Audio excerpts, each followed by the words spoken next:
హల్లెలూయా స్తోత్రం. దేవునికి మహిమ కలుగును గాక. అపోస్తల కార్యము 2వ అధ్యాయము 1వ వచనం నుండి చదువుకుందాం. అపోస్తల కార్యము 2వ అధ్యాయము 1వ వచనం. పెంతెకొస్తను పండుగ దినము వచ్చినప్పుడు అందరూ ఒక చోట కూడి ఉండిరి. ఆదిమ అపోస్తలులందరూ ఒక చోట కూడి ఉన్నారట. పెంతెకొస్తు అనే పండుగ దినం వచ్చినప్పుడు అందరూ ఒక చోట కూడి ఉండిరి. అప్పుడు వేగముగా వీచు బలమైన గాలి వంటి ఒక ధ్వని ఆకాశం నుండి అకస్మాత్తుగా వారు కూడి ఉన్న ఇల్లంతయు నిండెను. వారు కూడి ఉన్న ఇల్లంతటిని ఇది అకస్మాత్తుగా బలమైన గాలి అకస్మాత్తుగా వచ్చిందని ఆకాశం నుండి వచ్చిందట. ఆకాశం నుండి ఒక ధ్వని ఆకాశం నుండి అకస్మాత్తుగా వారు కూడి ఉన్న ఇల్లంతయు నిండెను. మరియు అగ్ని జ్వాలల వంటి నాలుకలు విభాగింపబడినట్టుగా వారికి కనబడి వారిలో ఒక్కొక్కరి మీద వ్రాలగా. ఇది పరిశుద్ధాత్మ అగ్ని దిగి వచ్చింది. ఇది 2000 సంవత్సరాల క్రితము వాళ్ళు ఒక దగ్గర కూడి ఉన్న చోట పెంతెకొస్తు అనే పండుగ దినం వచ్చినప్పుడు వాళ్ళందరూ ఒక్క దగ్గర కూడి ఉన్నారు. ఆదిమ అపోస్తలులు కూడున్న చోట ఏమైంది? అందరూ ఇప్పుడు మరియు అగ్ని జ్వాలల వంటి నాలుకలు విభాగింపబడినట్టుగా వారికి కనబడిరి. వారిలో ఒక్కొక్కరిని మీద వ్రాలగా అందరూ పరిశుద్ధాత్మతో నిండిన వారై ఆ ఆత్మ వారికి వాక్శక్తి అనుగ్రహించిన కొలది అన్య భాషలతో మాట్లాడసాగిరి. నాడు బైబిల్ లేదు వారికి.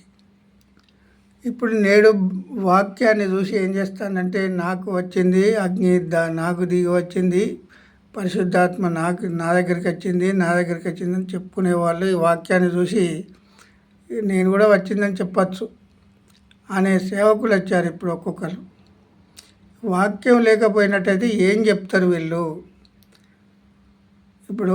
ఇప్పుడున్న సేవకులు ఇప్పుడు వాక్యాన్ని బట్టి మా మీదకి వచ్చిందని చెప్తా ఉన్నారు.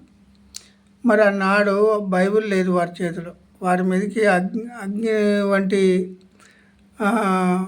పరిశుద్ధాత్మ వారి మీదకి దిగొచ్చిందని అక్కడ పెంతెకొస్తు అనే పండుగ దినం వారి మీదకి 2000 సంవత్సరాల క్రితం వచ్చిందంటే అది అక్కడ కరెక్టే ఉన్నది. మరి ఇప్పుడు అబద్ధాలు మాట్లాడే వాళ్ళు ఎంతమంది లేరు? అబద్ధాలు చెప్తే మరి దేవునికి ఇష్టమా?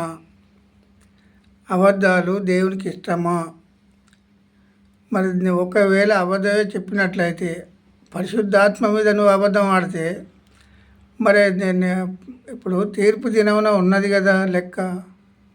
చనిపోయిన తర్వాత తీర్పు దినమున ఎవరు అబద్ధాలు చెప్తాండ్రు, ఎవరు అబద్ధాలు చెప్తలేరు అనేది మనం ఆలోచన చేయాలి ఈరోజు. ఎందుకంటే వారి మీదకి అప్పుడు బైబిల్ లేదు కనుక వారి మీదకి ఇప్పుడు వాక్యం చదువుతాను నా మీదకి వచ్చింది అని చెప్పుకునే వాళ్ళు అనేకులు వచ్చారు.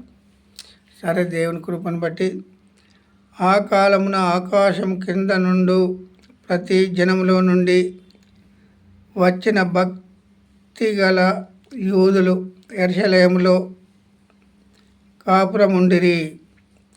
భక్తి గల వారందరట యెరూషలేములో కాపురం ఉన్నారు. ఈ శబ్దము కలగగా జనులు గుంపులుగా కూడి వచ్చి ప్రతి మనుషుడు తన స్వభాషతో వారు మాట్లాడుట విని కలవరపడిరి.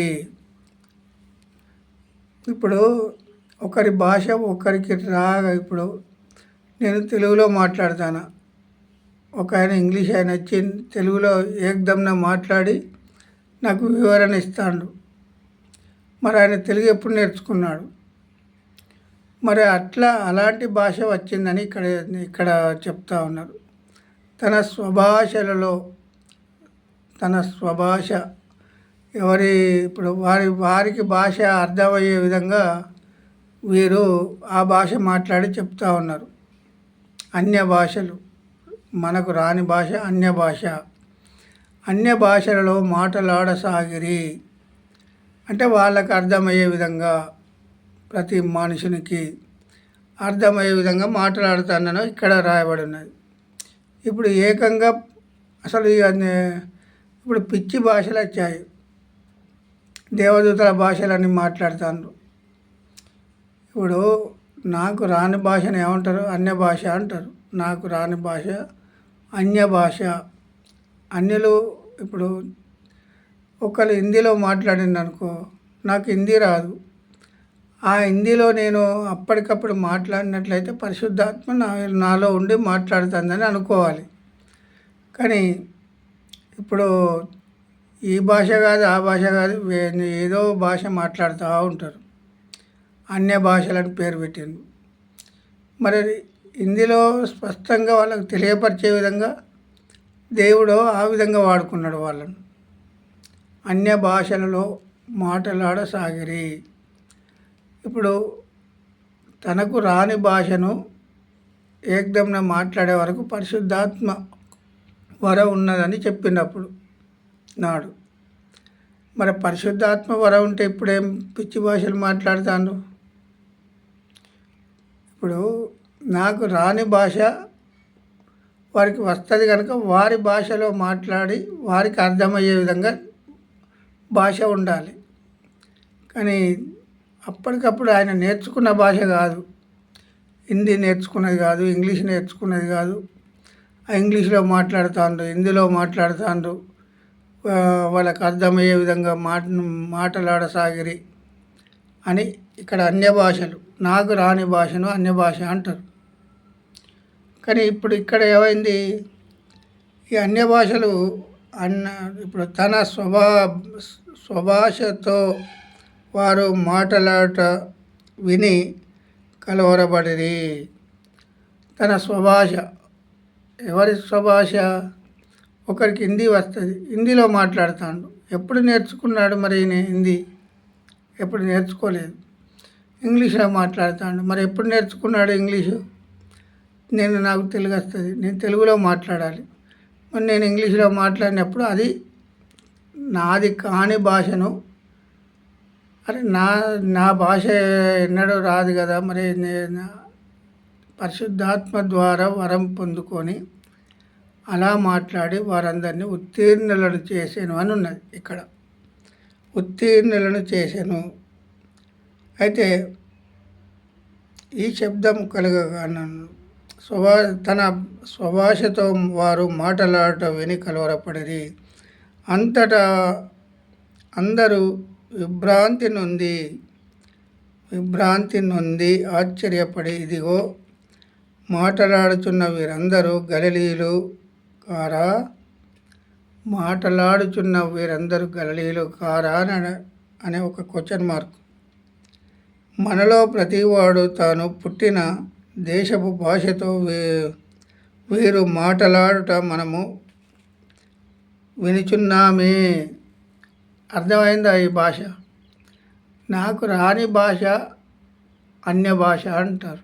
ఇంగ్లీషులో నేను నేర్చుకోని భాషను నేను మాట్లాడుతున్నానంటే గలిలీయులు అప్పుడు ఆ భాషలు మాట్లాడి వారికి అర్థమయ్యే విధంగా వారి భాషలలో మాట్లాడి వారికి అర్థమయ్యే విధంగా చెప్పిండ్రు.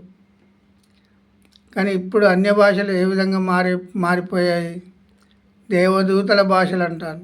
దేవదూత భాష మాట్లాడింది ఎవరైనా విన్నారా? ఏ భాషలో మాట్లాడింది దేవదూత? దేవదూతల భాషలు ఏ భాషలో మాట్లాడినట్టు ఏ మానవుడు చెప్పగలడు? ఇప్పుడు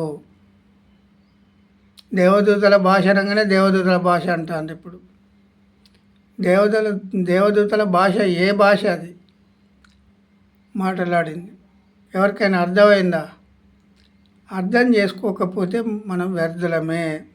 అబద్ధాలు దేవునికి గిట్టవు. ఒక్క అబద్ధం ఆడితేనే తినద్దన్న ఫలం తింటేనే అక్కడ ఏదోని తోటల నుండి ఆదామవ్వను గెంటివేశారు.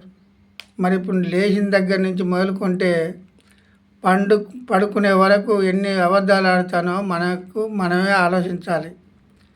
ప్రతి సేవకుడు కానీ, ప్రతి విశ్వాసి కానీ, మళ్ళీ మనం క్రైస్తవులం. ఇప్పుడు